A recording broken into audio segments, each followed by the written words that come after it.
هتعمل ايه وتتصرف ازاي لو فجأة اتخبطت خبطة جامدة في اسنانك واتفاجئت ان سنة من سنانك اتخلعت ووقعت على الارض؟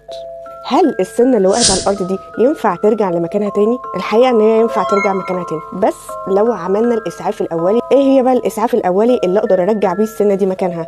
اول حاجة انك تمسك السنة دي من التاج بتاعها، اغسلها لمدة 10 ثواني بس تحت المية. هتاخدها تاني هتعمل بيه ايه؟ هترجعها مكانها. انا اعصابي سايبة ومش هقدر ارجع السنة دي مكانها، اعمل ايه؟ احفظها ازاي لحد ما اروح لدكتور الاسنان؟